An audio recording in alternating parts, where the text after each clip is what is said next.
There's a label on a rack at Walmart. It reads XXL Petite. Sit with that for a moment. Extra, extra large, and petite in the same breath on the same tag as a single apparently coherent description of a human being's body. This is not a typo. It's not a mistake. It's not a joke.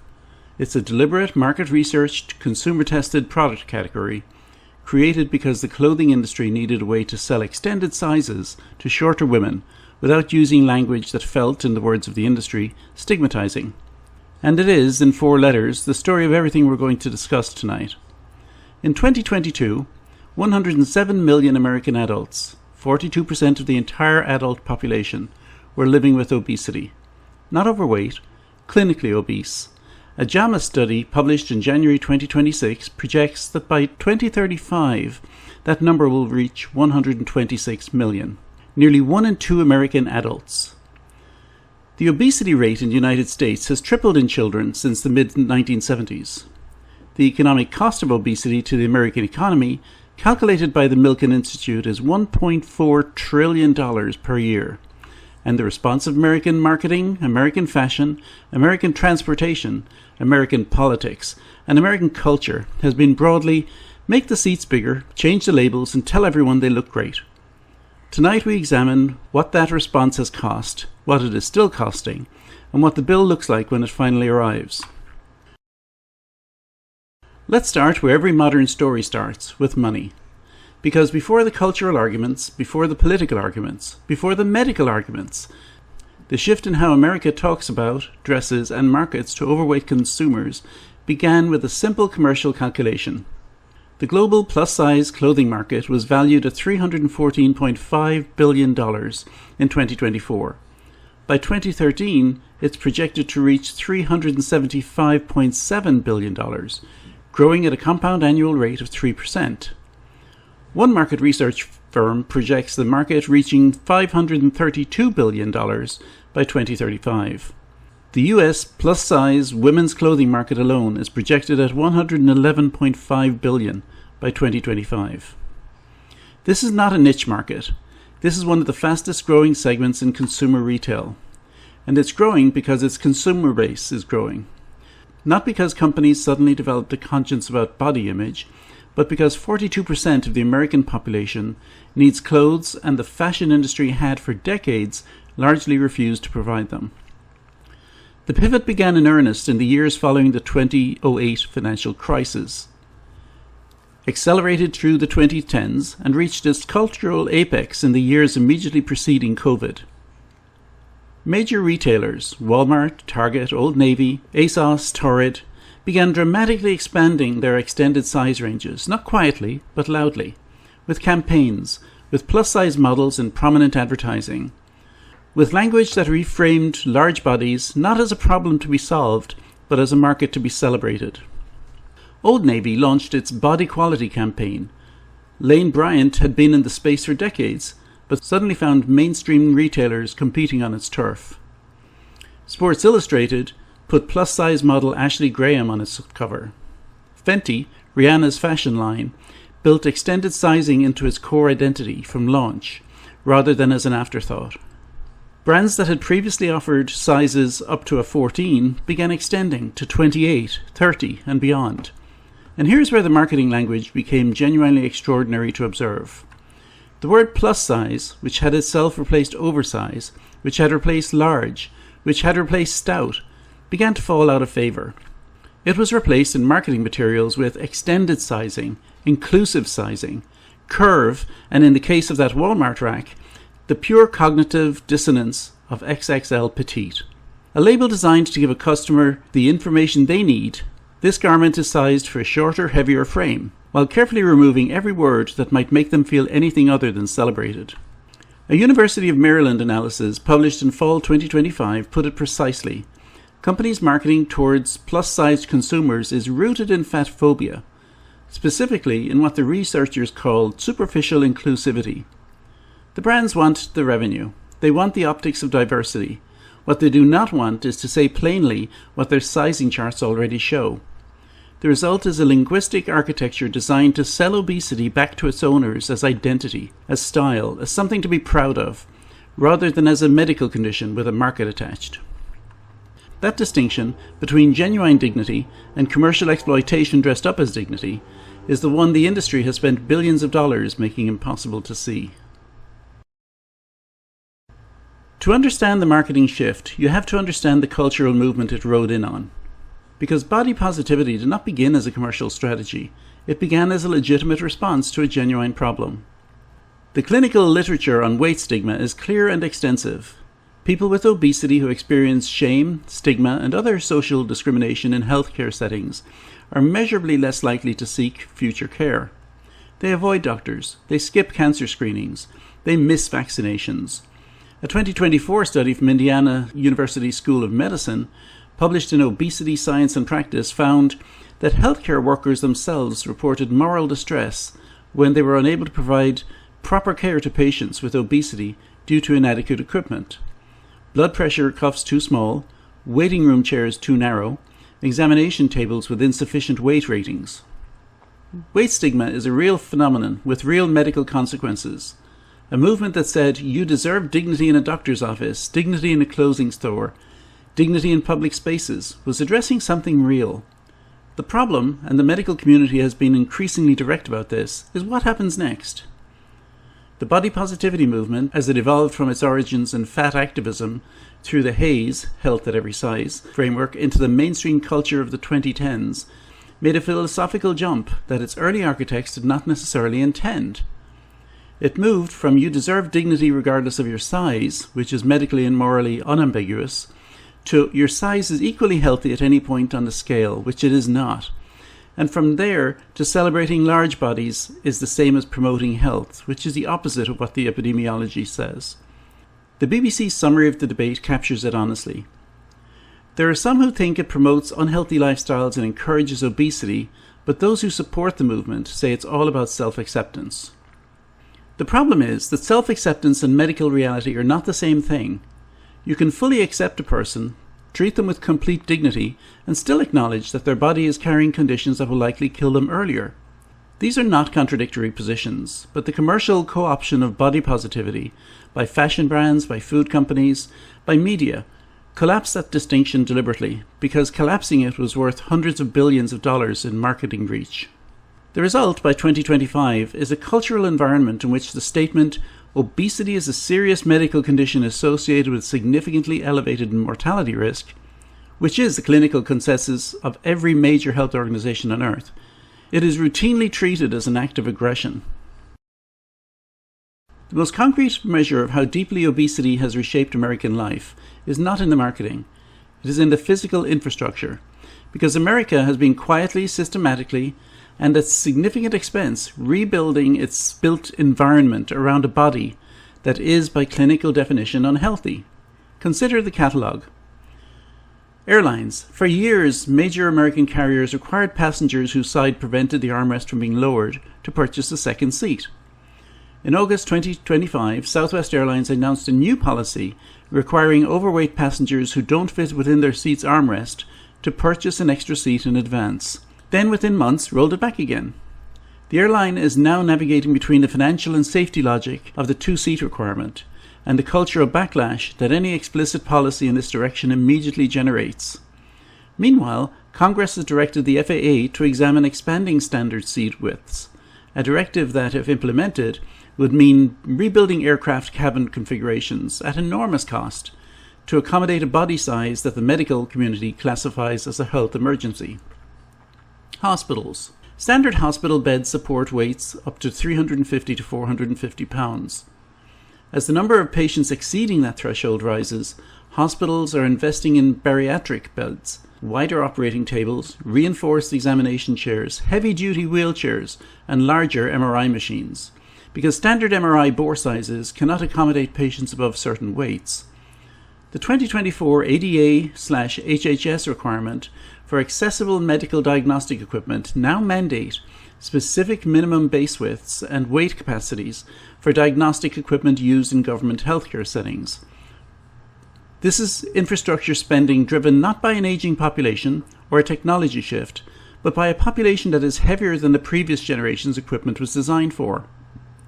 Ambulances. Bariatric ambulances, vehicles specifically constructed with reinforced floors, wider doors, and heavy-duty stretchers rated to 700 pounds or more are increasingly a standard procurement item for American emergency services. Some jurisdictions require multiple units and additional personnel to transport patients. The cost per transport is significantly higher. The response time is longer. In cardiac emergencies where minutes determine survival, the logistics of moving a bariatric patient can be the difference between life and death. Public seating. Stadiums, theatres, and public transit systems across the country have been progressively widening seat dimensions, sometimes by regulatory requirement, sometimes by market pressure. The New York City subway system conducted studies on turnstile width. Theme parks have installed test seats outside ride entrances, so guests can determine before queuing whether they will fit in the restraint system. These are not accommodations for disability. They are accommodations for a population whose average dimensions have changed. Medical clinics. The Indiana University 2024 study found that the most common deficiencies when assessing ambulatory clinics for patients with obesity were blood pressure cuffs that were too small, scales that could not accommodate high weights, gowns only available in standard size, and waiting room chairs with armrests too narrow for larger bodies. Newly constructed clinics were better equipped. Older ones were not. The gap between what is needed and what exists is a direct function of how quickly the obesity rate has outpaced institutional adaptation. Every one of those accommodations has a cost. Every one of them is, in isolation, an act of dignity and practical necessity, and every one of them is, in aggregate, a signal that the infrastructure is adapting to a crisis rather than the crisis being addressed. Return for a moment to that label. Petite, in fashion terminology, has a specific technical meaning. It refers to garments cut for shorter frames, typically women under 5'4", where the proportions of the clothing are adjusted accordingly. Sleeve lengths are shorter, rise is adjusted, hemlines are recalibrated. The word has nothing to do with weight. A petite garment is a shorter garment. An XXL petite garment is therefore technically coherent. It is a garment cut in XXL dimensions, but with the proportion adjustments for a shorter frame. There are short women who are heavy. They need clothes. The category is real. But the label is a masterclass in how the fashion industry has learned to give people what they need while carefully avoiding saying anything about what they have. The word petite carries in common cultural usage connotations of slightness, delicacy, smallness. Combining it with XXL does something quite specific. It deploys the positive connotations of petite as a linguistic buffer against the neutral but apparently triggering connotations of extra large. It is, in miniature, the entire strategy of the plus-size fashion industry made visible. Give people accurate information wrapped in language that has been focus grouped to feel affirming. Not because accuracy is wrong, because accuracy has been rendered commercially dangerous by a cultural environment in which any language that acknowledges the reality of a large body is immediately read as an attack on the person inside it. This is the thing the label reveals that goes beyond fashion. American consumer culture has become so practiced at avoiding the acknowledgement of obesity, even in purely functional, non-judgmental contexts like clothing sizing, that it produced linguistic constructions that would have been incomprehensible 40 years ago. We've renamed the problem at every turn. Large became plus size, became extended sizing, became inclusive sizing, became curve. Each renaming was accompanied by a claim that the new term was more respectful than the old one. None of them changed the underlying medical reality. All of them made it slightly harder to discuss.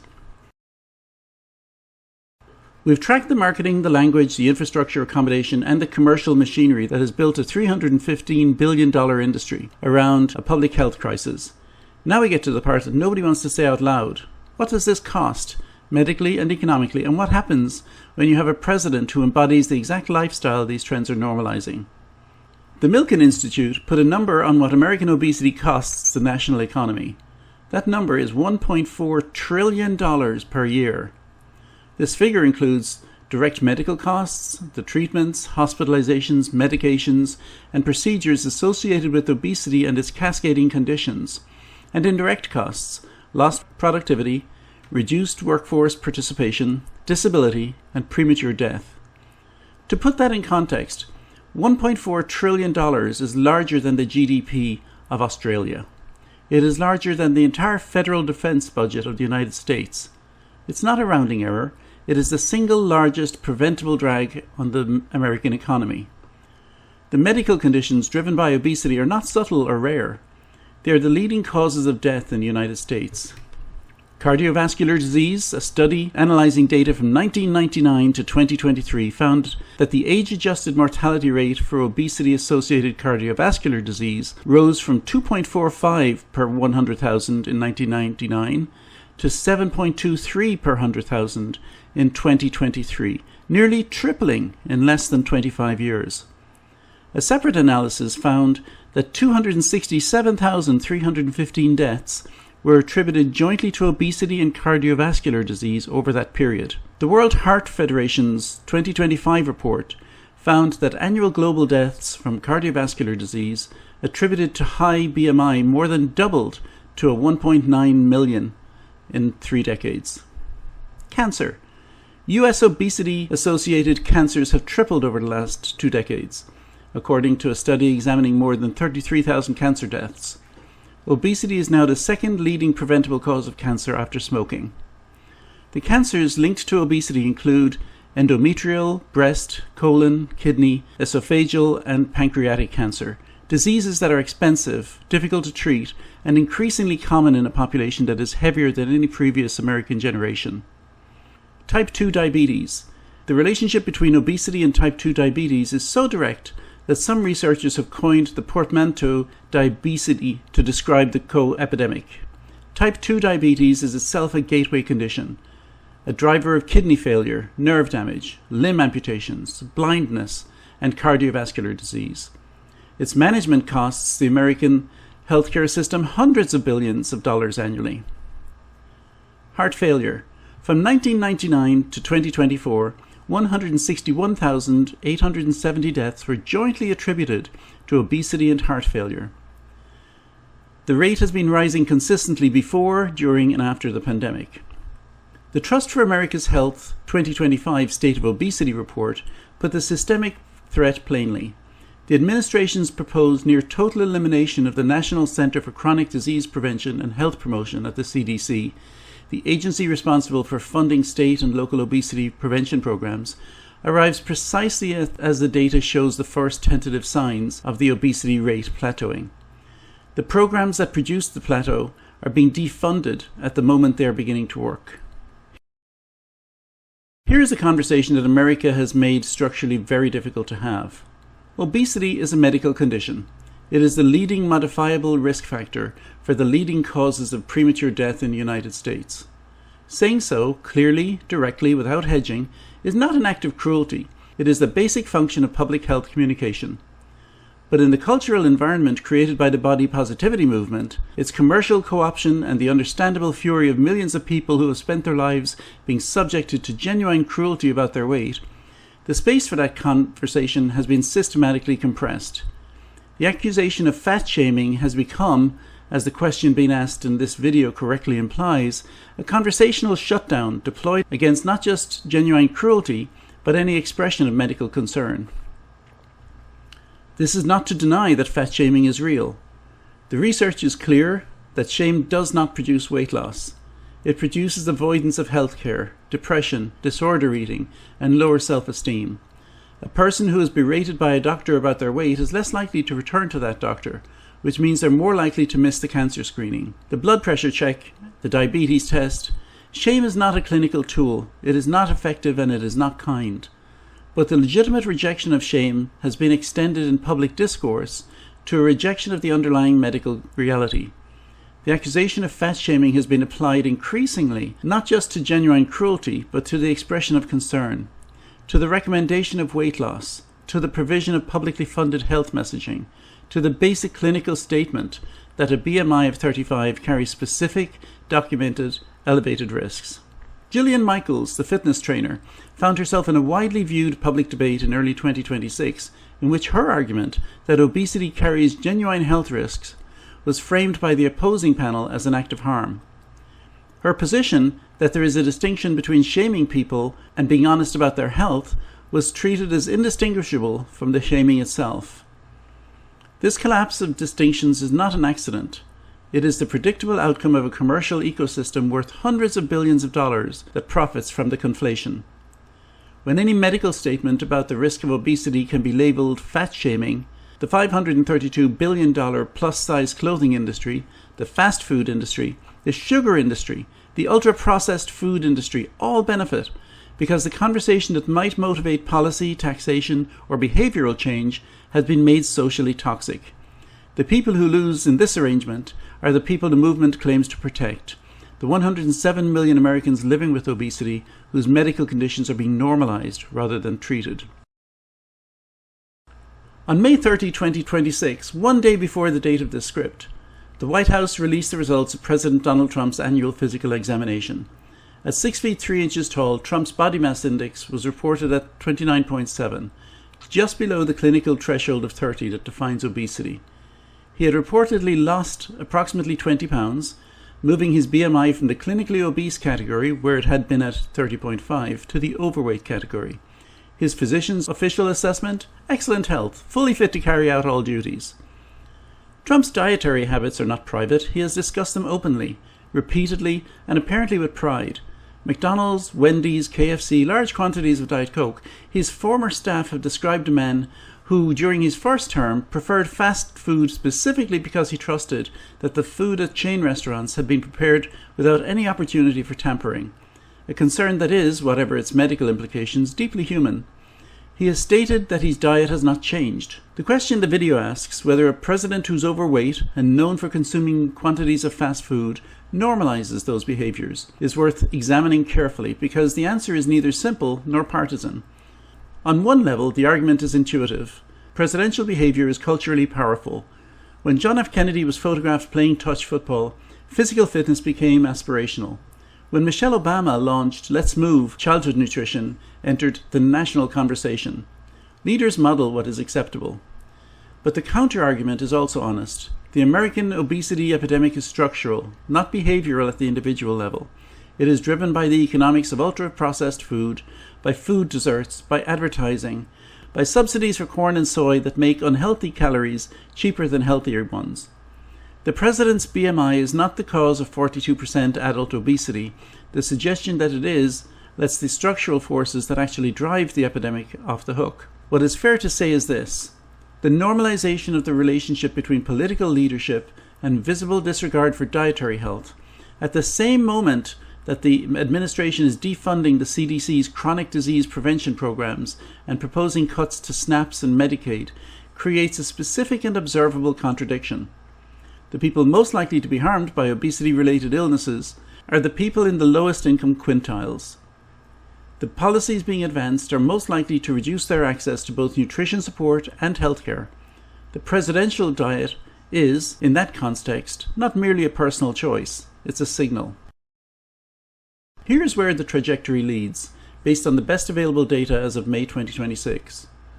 The baseline projection, published in JAMA in January 2026 by researchers at the University of Washington's Institute for Health Metrics and Evaluation, is that 47% of American adults will have obesity by 2035. That is 126 million people. The lead researcher called it a major public health threat.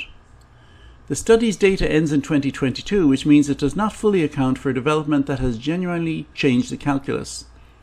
The GLP-1 intervention, Ozempic, Wegovy, Mounjaro, the glucagon-like peptide, one receptor agonists that have produced clinically significant weight loss in a large percentage of users, have altered the near-term obesity picture in ways that the 2035 projections may not fully capture.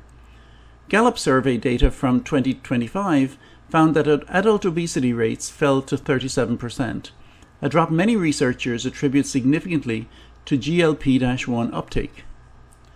1 in 8 American industries is currently taking a GLP-1 drug. Nearly 1 in 5 say they have tried one. This is genuinely significant news. These drugs work. For many patients, they produce weight loss of 15 to 25%, with meaningful reductions in cardiovascular risk, diabetes incident, and associated conditions. They are the most effective pharmaceutical intervention for obesity in the history of medicine. They are also not a solution to a structural problem. The JAMA study's lead author, Katherine Johnson, was direct. GLP-1 use has been limited by cost and other barriers to care. Only about 1 in 5 people with a history of overweight or obesity reported ever taking one of them in 2024. These drugs cost, without insurance, anywhere from $900 to $1,300 per month. They require ongoing administration. The weight returns when patients stop taking them. They're not accessible to the populations with the highest obesity rates: rural communities, Black and Latino Americans, lower income households. The CDC data is explicit. Black adults have obesity at 49.9% and Latino adults at 45.6%, both groups with lower rates of GLP-1 access. The GLP-1 revolution may, if its costs fall and its access broadens, meaningfully bend the curve. It may also become the latest in a long line of interventions that work for the affluent and leave the structural drivers of the epidemic untouched for everyone else. The fashion industry, for its part, is already responding. A CNN report from April 2026 found that plus-size shoppers are worried about GLP-1 drugs, not because they don't want to lose weight, but because they fear the fashion industry will use declining plus-size demand as a reason to return to the narrowly sized, thin model aesthetic it maintained for most of the 20th century. The market that was built to serve them may abandon them the moment a pharmaceutical gives the market an excuse to. And underneath all of this, the structural drivers have not changed. Ultra-processed food is still cheaper than whole food. Food deserts still exist. Corn subsidies still exist. Children's advertising for high-sugar, high-fat products still exist. The CDC's chronic disease prevention budget is being cut. SNAP is under pressure. The Trust for America's Health was explicit in its 2025 report. The progress that has been made is limited and at risk. Here is the honest accounting. America has built a $315 billion industry around selling clothes to a population that is clinically ill.